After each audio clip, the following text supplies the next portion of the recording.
their statement in the legislature last week, saying that there is no credible evidence that we're seeing any state actors who are interfering in our politics. Tamara Leach here with Rebel News, and we are at the Canada Strong and Free Network Conference in Ottawa, Canada, our nation's capital. And today we saw a keynote speech by Alberta Premier Danielle Smith.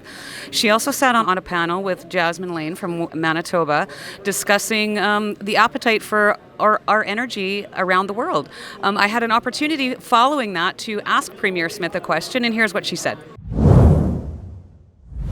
Good afternoon, Premier Smith. Tamara Leach with Rebel News. During the Freedom Convoy, subsidized media coordinated to discredit Canadians concerned about pandemic policies. Now, some of these same outlets claim Russia is influencing Alberta's independence movement. Do you see this as another attempt to discredit grassroots movements, and are you concerned about the pattern of dismissing voices advocating for freedom and democracy? Well, I can tell you we took a bit of a different approach in Alberta when I came in, because I believe in choice of people on their medical decisions, and we believe in free speech. We think that Albertans are smart enough to be able to look at a number of different viewpoints and figure things out. And I know that there has been one report on this, but I can tell you my public safety minister has been in touch with the RCMP, and he read their statement in the legislature last week saying that there is no credible evidence that we're seeing any state actors who are interfering in our politics. But that's part of the reason why I want to get the top secret status, so that I can be assured that that is going to remain the case. And if there are threats, that I'm prepared with my team to be able to deal with it.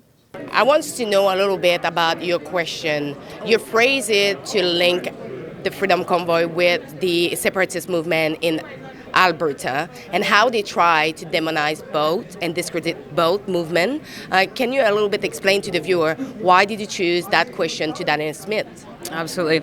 Well, my question to Premier Smith was about the allegations that came out in some of the mainstream media outlets this week about Russian interference in the Alberta independence movement. Now, I mean, it really takes you back to the Freedom Convoy when we saw the mainstream media, government-subsidized media, making all sorts of wild claims and accusations, and one of them also included an allegation of Russian interference into the organization of the Freedom Convoy. Based on these findings, it is reasonable to infer that there was Russian involvement in the 2022 truck convoy, though the scope and impact remains to be determined. Est-ce que vous croyez que la Russie a amplifié le convoi de la liberté en février 2022 pour distraire le monde ou le Canada de son invasion en Ukraine?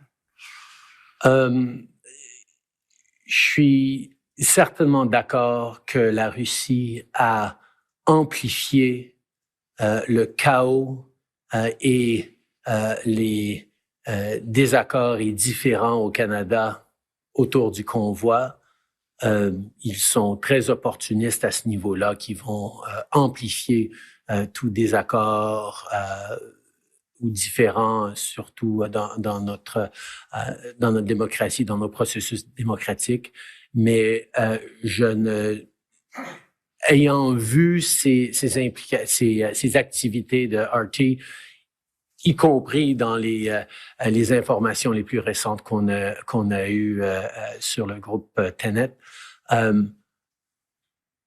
je dirais que ce serait difficile de tirer des conclusions directes sur l'invasion russe et les activités au Canada, de l'Ukraine et les activités au Canada, parce que ces activités russes de propagande, de désinformation, de mésinformation sont assez constantes dans nos médias sociaux, dans notre démocratie canadienne par la Russie. Donc, de dire que l'un est directement lié à l'autre, je ne serais pas à l'aise sans beaucoup plus de preuves concrètes de faire ce lien. And it's really concerning because it's an attempt, I feel, to dismiss and discredit grassroots movements. And I had the chance to ask a question myself to Danielle Smith. And we want to thank Danielle Smith because she's one of the only leader of provinces who are allowing all media outlets to ask questions. So I thank her for that. So my question was about the Cenovus CEO saying that the oil and gas sectors here in Canada is not competitive. And Mark Carney have actually denied those claims. And I wanted to have her thoughts about it. So I let you listen her full answer. Hello, Premier Smith. Alexa Lavoie for Rebel News.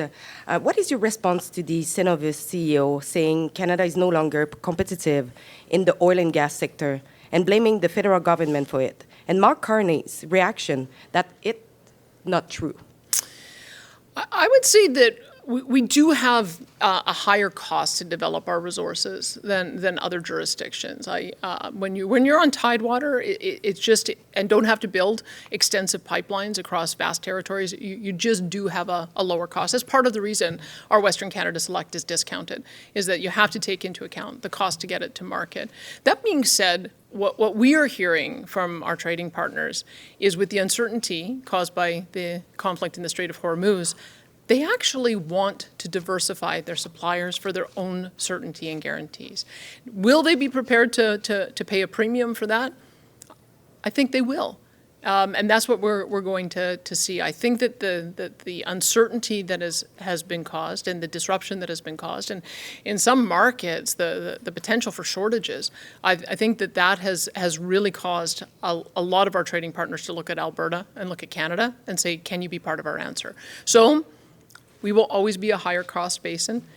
Yes, carbon prices will make us slightly higher cost than other jurisdictions, but we're trying to land the price at a level where it's not going to make an enormous difference in those investment decisions.